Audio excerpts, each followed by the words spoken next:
झांसी की रानी लक्ष्मीबाई, एक ऐसा नाम जो आज भी देशभक्ति की मिसाल बना हुआ है। वह घोड़े पर सवार, तलवार दोनों हाथों में लिए अपने दुश्मनों को चारों खाने चित्त कर रही तस्वीरें देखकर आज भी दिल गर्व से भर जाता है। लेकिन क्या आप जानते हैं कि एक समय था जब कहा जाता था कि महिलाएं केवल घूंघट के पीछे रहने के लिए बनी हैं। पर इस सोच को बदलने के लिए आई रानी लक्ष्मीबाई। उन्होंने क्रांति की ऐसी ज्वाला भड़का कि अंग्रेजों के पांव उखड़ने लगे। सालों से भारत अंग्रेजों की गुलामी झेल रहा था, लेकिन जब रानी लक्ष्मीबाई युद्ध के मैदान में उतरी तो उनकी तलवार की चमक से दुश्मन भी सहम गए। उनके साहस, शौर्य और बलिदान की कहानी हर भारतीय के दिल में आज तक बसती है। आपने सुभद्रा कुमारी चौहान द्वारा लिखित कविता तो पढ़ी होगी। सिंहासन हिल उठे, राजवंशों ने भ्रिकुटी तानी थी, बूढ़े भारत में भी आई फिर से नई जवानी थी, चमक उठी।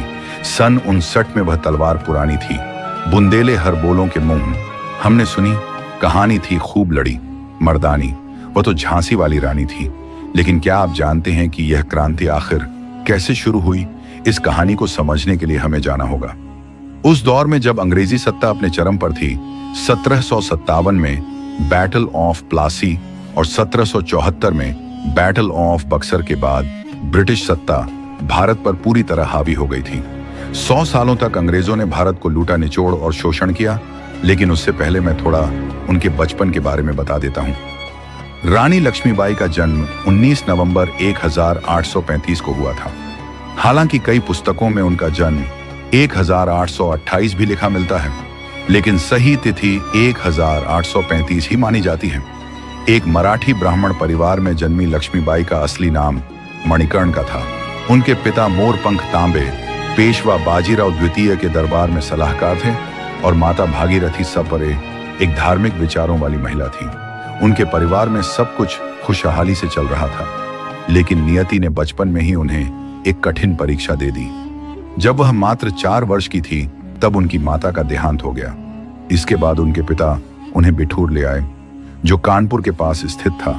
बिठूर में पेशवा बाजीराव द्वितीय का दरबार था और वहीं मणिकर्णिका का बचपन बीता। बचपन से ही वह आम लड़कियों से अलग थी। उन्हें घुड़सवारी, तलवारबाजी और युद्ध कला सीखने का जुनून था। छोटी उम्र में ही उन्होंने अस्त्र शस्त्र में महारत हासिल कर ली थी। यही कारण था कि आगे चलकर वह झांसी की रानी बनी और अंग्रेजों के लिए सबसे बड़ा खतरा साबित हुई। बचपन में मन के 2 सबसे करीबी दोस्त थे, एक नाना साहिब और दूसरा तात्या टोपे। नाना साहिब मराठा पेशवा बाजीराव द्वितीय के पुत्र थे। जब अंग्रेजों ने उनकी पेंशन बंद कर दी तो उन्होंने ब्रिटिश हुकूमत के खिलाफ विद्रोह कर दिया और 1957 की क्रांति में कानपुर से नेतृत्व किया। वहीं तात्या टोपे रानी लक्ष्मीबाई के विश्वास पात्र थे, कुशल रणनीतिकार, युद्ध कौशल में निपुण और अंग्रेजों के खिलाफ विद्रोह में महत्वपूर्ण भूमिका निभाने वाले नायक मनु नाना साहेब और तात्या टोपे। ये तीनों बचपन से साथ खेले, शरारतें की, लेकिन नियति ने इनके लिए कुछ और ही लिखा था। एक दिन यही तीनों अंग्रेजों के सबसे बड़े दुश्मन बनेंगे। रानी लक्ष्मीबाई को बचपन में छबीली भी कहा जाता था। कानपुर के नाना की मुंहबोली बहन छबीली थी। लक्ष्मीबाई नाम, पिता की वह संतान अकेली थी। नाना के संग पढ़ती थी, वह नाना के संग खेली थी। बरछी ढाल कृपाण कटारी उसकी यही सहेली थी। वीर शिवाजी की गाथाएं उसको याद जबानी थी। बुंदेले हर बोलों के मुंह हमने सुनी, कहानी थी खूब लड़ी मर्दानी। वह तो झांसी वाली रानी थी। अपनी सुंदरता और चुलबुलापन से वह हर किसी का दिल जीत लेती थी। वह बचपन से ही महाराज शिवाजी, महाभारत और रामायण की कहानियां सुनकर बड़ी हुई थी। इन कहानियों ने उनके मन में देशभक्ति और साहस की भावना भर दी। ऐसा कहा जाता है कि जब मनु छोटी थी तब एक ज्योतिषी ने उनके पिता से कहा था कि आपकी बेटी कोई साधारण लड़की नहीं है, वह एक दिन रानी बनेगी। लेकिन लोगों को उस समय कहां पता था कि यह कोई आम रानी नहीं, बल्कि यह रणभूमि की महारानी बनने वाली थी। मनु धीरे धीरे बड़ी हो रही थी। उन्होंने घुड़सवारी, तलवारबाजी और रणनीति में महारत हासिल कर ली थी, लेकिन नियति ने उनके लिए कुछ और ही तय कर रखा था। 1950 में मात्र 14 वर्ष की आयु में उनकी शादी झांसी के राजा गंगाधर राव नेवलकर से कर दी गई। अब मनु कानपुर की छबीली से झांसी की रानी लक्ष्मीबाई बन चुकी थी। झांसी की प्रजा ने उन्हें खुले दिल से स्वीकार किया और रानी भी पूरी निष्ठा से झांसी की रक्षा और शासन में जुट गई। वहीं 1,85,011 में रानी लक्ष्मीबाई ने एक पुत्र को जन्म दिया जिसका नाम दामोदर राव रखा गया। पूरा राज्य इस खुशी से आनंदित था, लेकिन यह खुशी ज्यादा दिन नहीं टिक पाई। महज 4 महीने बाद ही दामोदर राव की मृत्यु हो गई। इस दुख ने राजा गंगाधर राव को अंदर तक झकझोर कर रख दिया। वे मानसिक और शारीरिक दोनों रूप से कमजोर पड़ने लगे। इस स्थिति में उन्होंने अपने चचेरे भाई वासुदेव राव नेवलकर के एक बच्चे आनंद राव को गोद ले लिया और उसे दामोदर राव नाम दे दिया। लेकिन उस समय British governor general Lord Dalhousie ने भारत में एक क्रूर नीति लागू कर दी थी, डॉक्ट्रिन ऑफ लैप्स, जिसे आमतौर पर हड़प नीति कहा जाता है। इस नीति के तहत अगर किसी राज्य का राजा बिना सगे उत्तराधिकारी के मर जाता तो वह राज्य ब्रिटिश साम्राज्य में मिला दिया जाता। झांसी भी इस नीति का शिकार होने वाली थी। राजा गंगाधर राव की कोई सगी संतान नहीं थी, केवल गोद लिया हुआ पुत्र दामोदर राव था। इस पर राजा गंगाधर राव ने झांसी को अंग्रेजों को सौंपने से साफ इनकार कर दिया। उस समय अंग्रेजों ने कुछ देर के लिए चुप्पी साध ली, लेकिन वे हार मानने वालों में से नहीं थे। 18,530 छोड़ने का पत्र भेज दिया। जरा सोचिए, एक 18 साल की लड़की जिसका अभी अभी पति चल बसा, जिसकी अपनी कोई संतान नहीं, जिसके सिर से पति की छत्र छाया हट चुकी थी, और अब अंग्रेज झांसी छीनने के लिए खड़े थे। लेकिन कहते हैं ना कि भगवान भी कठिन परीक्षा उन्हें ही देता है जो उसे सहने की ताकत रखते हैं। अगर आपको कभी लगे कि आपके जीवन में दुख बहुत बड़ा है तो रानी लक्ष्मीबाई को याद कर लीजिएगा, जिन्होंने अपने पति खो दिए, संतान खो दी और अब झांसी भी खोने वाली थी, लेकिन फिर भी उन्होंने हार नहीं मानी। तब अंग्रेजों ने कहा झांसी का किला छोड़ दो, लेकिन लक्ष्मीबाई ने साफ ऐलान कर दिया, मैं अपनी झांसी नहीं दूंगी। अब रानी लक्ष्मीबाई 19 साल की उम्र में झांसी को संभालने लगी। उन्होंने ना सिर्फ प्रशासन संभाला बल्कि खुद को युद्ध के लिए तैयार करने में जुट गई। वे हर सुबह 3 बजे उठती, इसके बाद कुछ समय मेडिटेशन करती, फिर सुबह 8 बजे दरबार में पहुंचती, फिर अगले 3 घंटे में वे सैन्य तैयारियों की रिपोर्ट देखती, सैन्य अधिकारियों से चर्चा करती और ब्रिटिश नीतियों का विश्लेषण करती। दोपहर तक यह कार्य समाप्त होते, फिर वे झांसी की जरूरतमंद प्रजा से मिलती। वे दान में विश्वास रखती थीं, इसीलिए गरीबों और भिक्षुओं को दान देती और दोपहर का भोजन करने के बाद फिर से वह 3 बजे कोर्ट में लौटती और न्यायिक मामलों, राजस्व और वित्तीय विभागों को देखती। शाम तक काम करती और फिर थोड़ा आराम करके वे इतिहास और युद्ध नीति की किताबें पढ़ने लगती। ये उनका उस समय का कठोर और अनुशासित जीवन था और इसी अनुशासन ने उन्हें इतिहास की सबसे महान योद्धा बनाया। रानी लक्ष्मीबाई के इसी समर्पण और निष्ठा के कारण झांसी की जनता उन्हें अपनी माता समान मानने लगी। प्रजा ही उनका परिवार था, झांसी ही उनकी आत्मा थी। लेकिन रानी लक्ष्मीबाई ने इसके खिलाफ हर संभव प्रयास किया। उन्होंने न्याय की गुहार लगाई, कोर्ट में अपील की, लेकिन लॉर्ड डलहौजी अपने फैसले से टस से मस नहीं हुआ। कुछ ब्रिटिश अधिकारी भी इस मामले में रानी के पक्ष में थे, परंतु सरकार के आगे उनकी कोई नहीं चली। उस रात झांसी का किला अंधेरे में डूबा था, लेकिन रानी के मन में एक भीषण तूफान उमड़ रहा था। वह अपने बेटे दामोदर राव को गोद में लिए खिड़की के पास खड़ी झांसी की विशाल दीवारों को देख रही थी। यह वही दीवारें थीं जो उनके शासनकाल में अजय रही, लेकिन अब उन्हें छोड़ डरना था। उनकी आंखों में आंसू छलक आए। तभी पीछे से एक कठोर आवाज गूंजी, झांसी अब ब्रिटिश सरकार की संपत्ति है, आपको इसे खाली करना होगा। रानी ने धीरे धीरे पीछे मुड़कर देखा। उनकी आंखों में अब नमी नहीं बल्कि एक दृढ़ संकल्प की आग जल रही थी। उन्होंने अपनी तलवार को अंतिम बार झांसी की मिट्टी पर रखा और ठहरते हुए बोली, आज मैं अपना किला छोड़ रही हूं, पर याद रखना एक दिन मैं इसे वापस जरूर लूंगी। उस रात रानी लक्ष्मीबाई अपने बेटे के साथ झांसी के किले से निकल गई। अब वह पास में एक छोटी सी हवेली में रहने लगी, लेकिन उनका संघर्ष यहीं समाप्त नहीं हुआ। अंग्रेजों ने उनके लिए केवल 000 मासिक पेंशन तय कर दी। यह पेंशन एक रानी के लिए नहीं बल्कि एक साधारण अंग्रेज नागरिक के लिए भी अपर्याप्त थी। और तो और उनके गहने तक जब्त कर लिए गए। जिस रानी ने अपना सब कुछ झांसी के लिए समर्पित कर दिया था, उसे अब एक सामान्य अंग्रेज नागरिक से भी नीचा का दर्जा दे दिया गया था। लेकिन रानी लक्ष्मीबाई इतनी आसानी से हार मानने वाली नहीं थी। वह लगातार झांसी को वापस पाने का मार्ग खोज रही थी।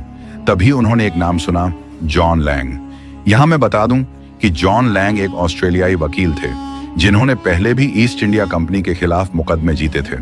वह खुद भी ब्रिटिश सरकार की अन्यायपूर्ण नीतियों से घृणा करते थे। रानी ने तुरंत जॉन लैंग को अपने पास बुलाने का आदेश दिया। उनके स्वागत में 50 घुड़सवार भेजे गए।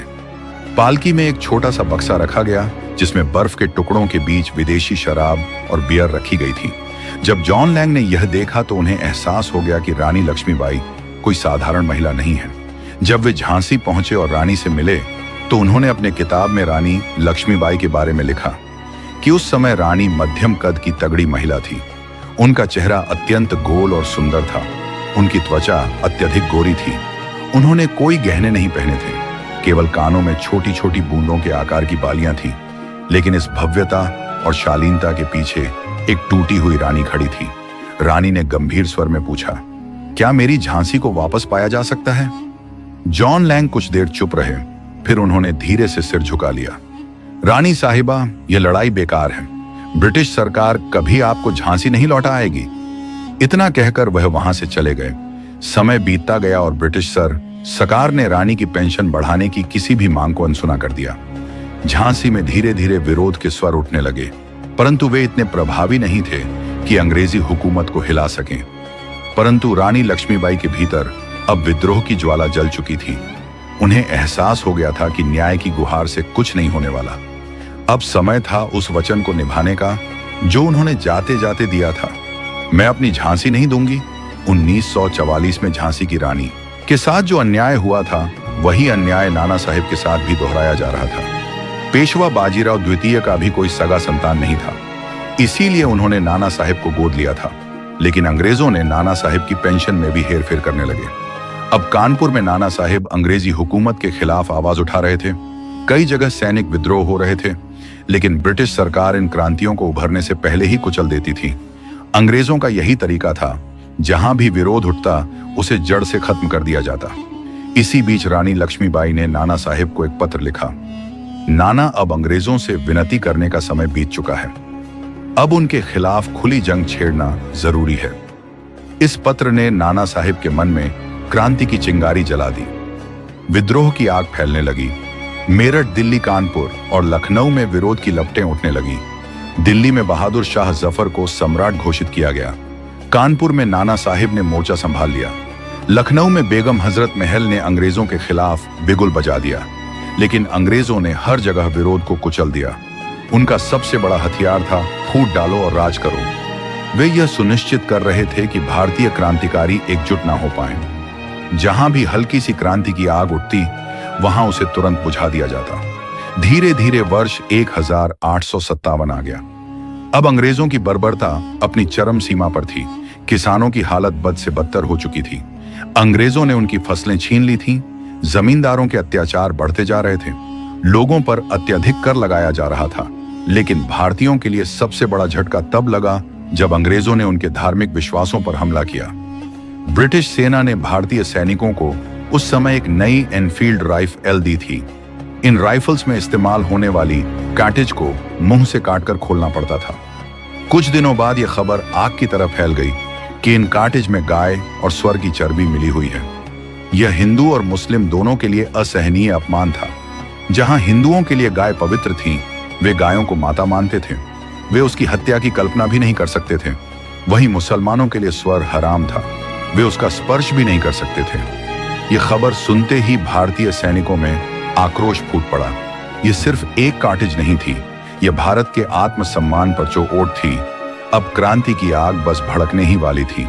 उस समय ब्रिटिश ईस्ट इंडिया कंपनी की सेना में एक भारतीय सिपाही थे जिनका नाम मंगल पांडे था।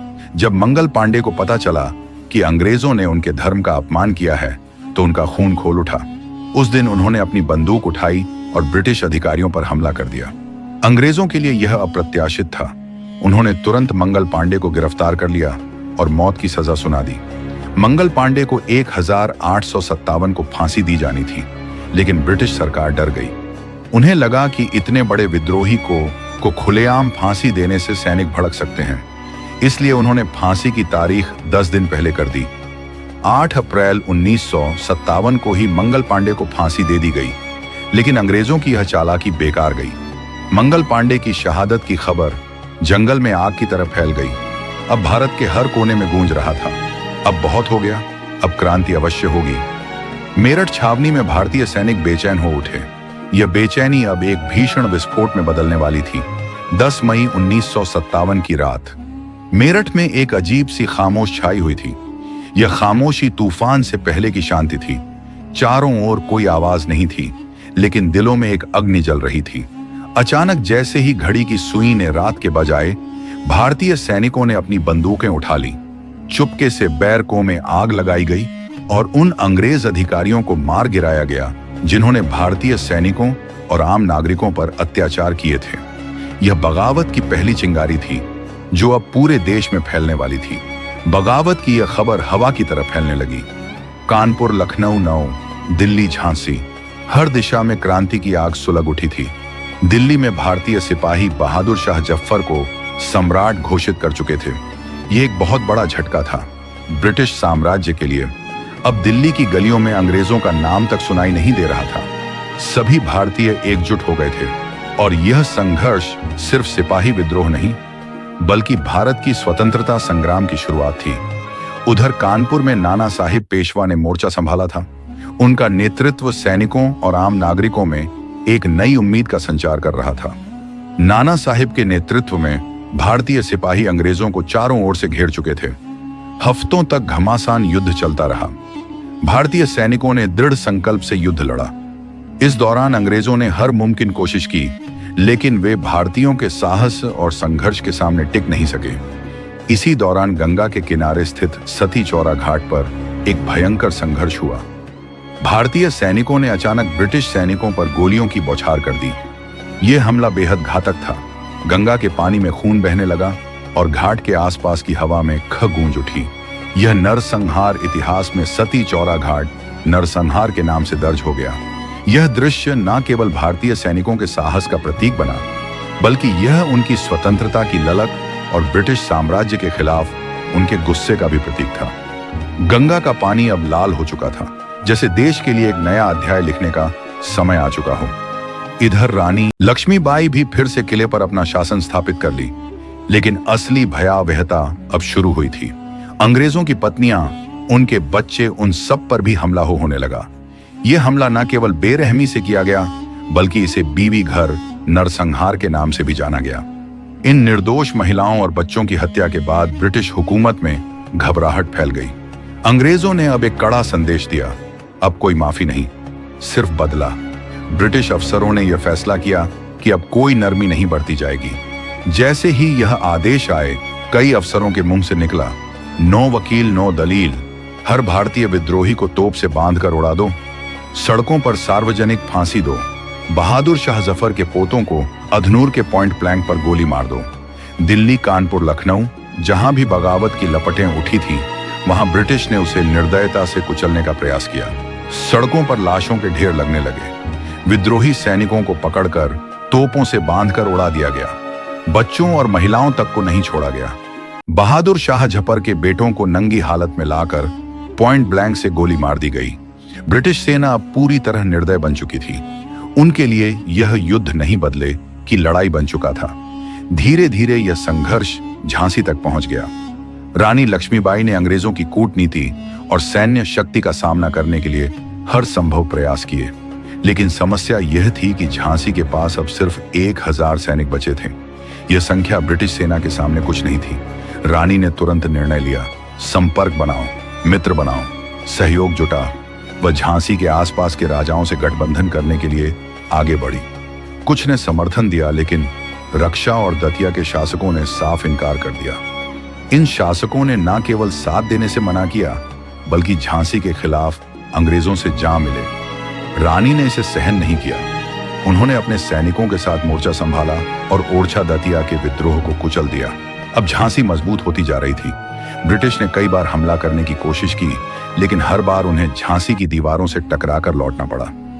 अगस्त 1957 से लेकर मार्च 1957, इस समय पूरे उत्तर भारत में बगावत अपने चरम पर थी और अंग्रेज भी यह समझ चुके थे कि अगर झांसी पर कब्जा कर लिया तो यह बगावत खत्म हो जाएगी। इसलिए ब्रिटिश सरकार ने अपना सबसे अनुभवी और क्रूर कमांडर ह्यू ग्रोस को बुलाया। ह्यूग रोज कोई साधारण सेनापति नहीं था। वह क्रीमियन वॉर में अपनी कूटनीति और आक्रामकता के लिए प्रसिद्ध था। उसने आते ही जनवरी संकट में है, सेना लेकर आओ। तात्या टोपे ने बिना देर किए झांसी की मदद के लिए अपनी सेना लेकर चलना शुरू कर दिया, लेकिन उन्हें आने में वक्त लग रहा था। उधर ह्यूग रोज 20 मार्च 1985 तोपों की गर्ज झांसी के आसमान में गूंज रही थी, लेकिन रानी और उनके सैनिक हार मानने वालों में से नहीं थे। उन्होंने हर हमले का बहादुरी से जवाब दिया। तोपों के गोले बरस रहे थे, तलवारें चमक रही थीं और सैनिक आखिरी सांस तक लड़ रहे थे। फिर अचानक झांसी के बाहर से एक राहत की खबर आई। तात्या टोपे आ चुके थे, लेकिन बहुत देर हो चुकी थी। ह्यूग रोज पहले ही पूरी तैयारी कर चुका था। तात्या टोपे की सेना को घेर कर दबा दिया गया। उन्हें इतनी बुरी तरह हराया गया कि वे झांसी की मदद करने तक नहीं पहुंच सके। अब झांसी अकेली थी और झांसी की दीवारें अब कमजोर हो चुकी थीं। ह्यूग रोज के सैनिक कैले में घुसने ही वाले थे। तभी रानी की सेना ने जोरदार हमला बोला, लेकिन इन अंग्रेजों के पास पिस्टल और कई तोपें थीं, जिससे वे किले में घुसने में सफल हो गए। किले में घुसते ही उन्होंने चारों ओर आग लगवा दी।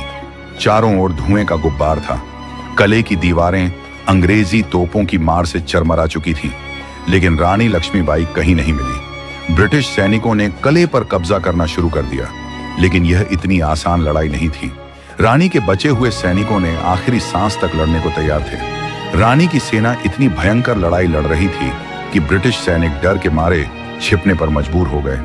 कई ब्रिटिश दस्तावेजों में लिखा गया कि सेना इतनी घबरा गई थी कि वे दीवारों के पीछे छिपकर गोलियां चला रहे थे। रानी लक्ष्मीबाई और उनके योद्धा हर गली हर मोर्चे पर शत्रुओं को काट रहे थे, लेकिन झांसी अब बची नहीं थी। अब झांसी की दीवारें टूट चुकी थीं। बहुत सारे ब्रिटिश सैनिक भीतर घुस आए थे। हर तरफ लाशें बिछ चुकी थीं।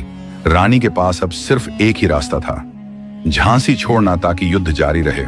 उन्होंने अपनी गोद लिए पुत्र दामोदर राव को उठाया और घोड़े बादल की पीठ पर कसक बांध दिया। फिर उन्होंने ककिंदा दी। घोड़ा बादल बलिदान हो गया, लेकिन रानी लक्ष्मीबाई बच निकली। रात के अंधेरे में वह अपने कुछ सेनानियों के साथ कालपी की ओर निकल पड़ी। सुबह होते ही ब्रिटिश सेना ने पूरा शहर आग के हवाले कर दिया। 5000 निर्दोष लोग जिंदा जला दिए गए। बच्चे, बूढ़े, औरतें, कोई भी इस नरसंहार से नहीं बच पाया। झांसी की गलियों में चीख पुकार गूंज रही थी। ब्रिटिश सेना ने ऐसा तांडव किया जिसकी गूंज इतिहास में हमेशा के लिए दर्ज हो गई। लेकिन झांसी की रानी अभी भी जीवित थी।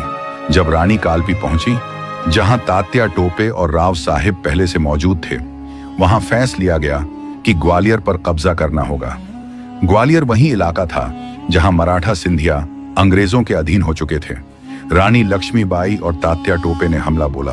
झांसी से बचे खुद से वीर सैनिकों ने अपनी अंतिम ताकत लगा दी और ग्वालियर विजय हो गया। सिंधिया भाग गए। ग्वालियर पर स्वतंत्रता सेनानियों का कब्जा हो गया।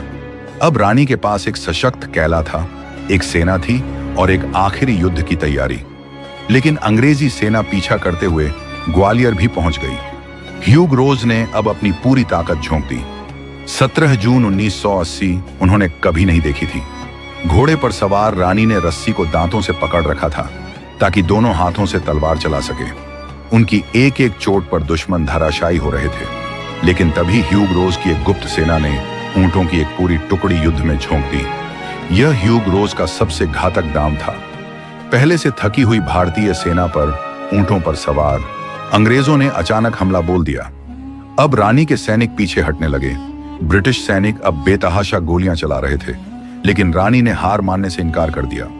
वह आखिरी सांस तक लड़ रही थी, लेकिन अकेली रानी कितनों से लड़ती तलवार लग गई और फिर एक गोली उनके शरीर में समा गई। घाव गहरे थे, रक्त धाराओं में बह रहा था, पर उनकी आंखों में अभी भी वही ज्वाला थी। आजादी की गंभीर रूप से घायल रानी पास के एक मंदिर तक पहुंची। वहां एक पंडित ने उन्हें गंगा जल दिया। उनका शरीर दर्द से कराह रहा था, पर होठों पर बस एक ही बात थी, दाम दर का ख्याल रखना। और फिर इस वीरांगना ने अपनी अंतिम सांस ली। ब्रिटिश सेना को डर था कि यदि रानी का पार्थिव शरीर भारतीय के हाथ लग गया तो क्रांतिकारियों की भावना और प्रबल हो जाएगी। इसलिए उनके कुछ विश्वास पात्र सैनिकों ने पास के जंगल में लकड़ियां इकट्ठी कर रानी का अंतिम संस्कार किया। रानी की वीरगति के बाद झांसी का पतन हो गया। धीरे धीरे क्रांति की ज्वाला मध्यम पड़ने लगी। तात्या टोपे ने संघर्ष जारी रखा, लेकिन 1 वर्ष बाद पकड़े गए और उन्हें 21:55 शिवपुरी में फांसी दे दी गई। दिल्ली में बहादुर शाह जफर के उत्तराधिकारियों को खूनी दरवाजे पर बेरहमी से मार दिया गया। नाना साहिब नेपाल भाग गए। युद्ध खत्म होने के बाद जनरल ह्यू ग्रोज ने कहा था, only man among the rebel, यानी क्रांतिकारियों में केवल एक ही व्यक्ति पुरुषों जैसा साहसी था, रानी लक्ष्मीबाई। परंतु यही अंग्रेज जो अब उनकी बहादुरी के कसीदे पढ़ रहे थे, उस समय झांसी लौटाने को तैयार नहीं थे। 1957 की क्रांति भले ही विफल हो गई, लेकिन इसने अंग्रेजों की नींव हिला दी। गवर्नमेंट ऑफ इंडिया एक्ट आया और भारत ईस्ट इंडिया कंपनी से निकलकर सीधे ब्रिटिश क्राउन के अधीन हो गया। भारत अब आधिकारिक रूप से ब्रिटिश इंडिया बन चुका था। रानी लक्ष्मीबाई का बलिदान व्यर्थ नहीं गया।